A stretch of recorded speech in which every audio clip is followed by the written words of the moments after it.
What's going on, guys? Welcome back to another episode of Sold Out. And on today's episode, we are going to be doing a versus video, the LeBron 19 versus the LeBron 18 low. I did not get to try the LeBron 18 high. I just wanted to wait until the low came out. I really liked the materials they were using on the low, so I figured I'd wait. And I didn't really care for the knit too much on the 17. Wasn't sure if they were using that for the 18, so I waited for the 18. But with that being said, we will jump right into it. So now we will work our way from the top to the bottom as we always do, starting with the LeBron 19. Now, you guys if you see my last video, you guys already know my issue with the LeBron 19. And it started up here with the heel slipping. This right here on my model was bent in very badly. You can see that was not for me. That's how I pulled them out of the box. I thought maybe it was because it's so cold in Michigan that it kind of just needed to loosen up in the house and maybe get some heat and I could get it back sticking up, but that wasn't the case. This point was over, and that's because the sneaker was so tall in the box they leaned on each other so bad. But that was absolutely unbearable. I have never felt something more uncomfortable than this right here on a sneaker, and to me it was absolutely unacceptable. You have to wear long socks with this LeBron 19. You try to wear this casually with some shorts or something, you will absolutely regret your decision. It will chop your legs up. It cut mine up from the bathroom to my bedroom, which is 10 steps, 15 steps away. So I would not recommend you wear short socks with these. Now, once you get your foot in this sneaker, into the LeBron 19, it is very, very comfortable. This ripstop, very, very comfortable. It conforms to your foot very good. There's no issues. You feel very comfortable when you get your foot into this. Now, on to the LeBron 18 low. LeBron 18 low, I had no issues whatsoever. I felt comfortable. Once I slipped my foot in, you could kind of feel the cushioning right away on the sneaker. I absolutely loved it. I had no issues with the heel slipping comfort of the LeBron 18. Now, when it comes to true to size, for both of these sneakers, I went true to size. I went size 8 and they fit absolutely perfect. There was no issues, so I went true to size on both of these sneakers. Down onto the laces. Laces were very similar on both sneakers, like I mentioned in the LeBron 19 video. Just a nice thick nylon. Pretty thick nylon. The 19 has a little bit thicker laces, a little bit more premium, I would say, but it's about the same. Now, onto the tongue. The tongue on the 19 has a few cool things about it. It was actually very comfortable when you got it in. It is a one booty upper. You can see the lion right there, and attached to that lion is an air pocket, and I think it was because where the lace is cinched down, it actually relieves like that pinching feel you get when you lace your shoes down a little bit too much. I did get pinched down here a little bit, but I ran up and down the court twice, and it kind of just it kind of went away. I've worn this shoe several times, haven't had that issue happen again since that. So I don't know if that was kind of like a break-in thing or what that was, but everything was fine with that sneaker's tongue. Now onto this sneaker was very thin, kind of like the Nike GT Run. I don't know if you guys seen that video, but that pinches you very bad at this up here.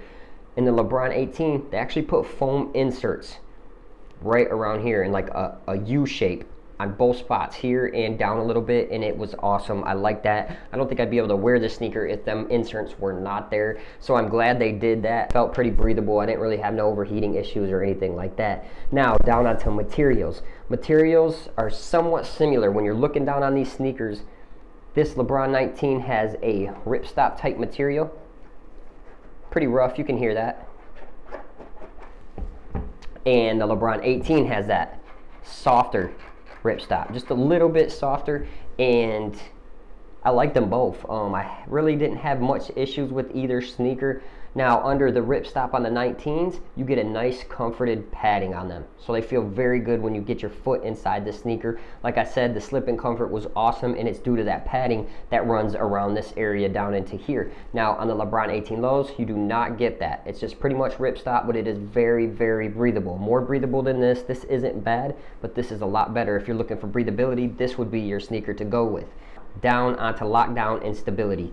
This right here, I know it sounds weird because the 17 and the 18 and really didn't have the best lockdown stability. This right here does. This has very good lockdown. You feel very stable in this shoe. These plastic shrouds come up on the side, and it makes for a very comfortable, very locked down type feeling. When I cinched these down, I felt no issues. Now with stability, a lot of times you can see, I don't know if you guys can see that on camera, but that outrigger sticks out that much on this sneaker. about right there. So on the 19s, you are getting more stability. The base is wider, and they have the outrigger. I think the stability has been corrected on the LeBrons. Even with all the air, people say they feel unstable. Now you should not feel that. They actually listened to all of us and put in a outrigger and made the base wider. On this, you don't feel like unstable. I never really felt unstable. My son did sprain his ankle severely twice in these. He has the all black pair with the hints of red in it. It's like the bread pair. But they said that could be, he could have weak ankles and need to strengthen his ankles and do some training with his ankles. When we talked to the high school trainer, the stability for this, they have a few hints right here of synthetics, and then it almost looks like some fly wire or some kind of wire that runs through here. And I didn't have no issues personally with the LeBron 18, and I've played in them probably a lot more than I have played in these. I've played in them outside, I've played in them indoors, good courts, bad courts, all courts. So there's really no issue when it comes to stability with either of these sneakers for me personally. Now you guys might have a different opinion. Now down onto the cushion, where both of these sneakers are probably gonna be in my top 5, at least my top 10. The 19, obviously we know, has the Air Max in the back, definitely over exaggerated, and then the Air Zoom in the front, and the Cushline foam right here. Now the Cushline foam, it doesn't feel like Cushline at all. It feels more like Phylon, but that's not what you're sitting on. You're really going to that Air Max and that Air Zoom unit. Now onto the LeBron 18. I loved the Air Max unit, and what I loved even more was the Nike React. All the yellow hints that you see on this is the React. Stick my fingernail in there and you can kind of see it compress a little bit, and I absolutely am a humongous fan of Nike React. I think they killed the Nike GT Run with the lacing, and I think the React could have been a tad bit softer, but for this sneaker, I really like how they used and implemented the React. Now, down on the traction. Traction for both sneakers was solid. I heard bad things about this sneaker. I heard that it wasn't the best. Now, I feel that it's up there in traction. I played on a semi-clean court, played on the little dustier side, but still wasn't slipping out at all. Actually, I just tested the Mellow ones, and them actually slipped a little bit more than these even did. So they're not that bad. I would have liked to seen these nubs though, like I said in my initial video, turned into a herringbone pattern and still kept the King logo and the King stuff like that. I think that would have made for great traction, and that could have definitely even probably made it in my top 3 if they had did that. Now for the 18 was solid. I had no issues. I played on a filthy nasty court with these sneakers, and I started with the Kobe 11s back there, the Carp DMs, and had to take those off. I never thought I'd say I'm taking off my Kobe's and putting on these LeBrons. I never thought I'd say that, but I did have to do that. It was still awful, but it wasn't as bad as those. It kind of held its own. It actually did better on this nasty court than the Curry 8s did. That was the only court the Curry 8s did bad on, and this one actually outperformed them on that court, so that really took me by surprise on the very nasty court. So my overall opinion, what sneaker's better?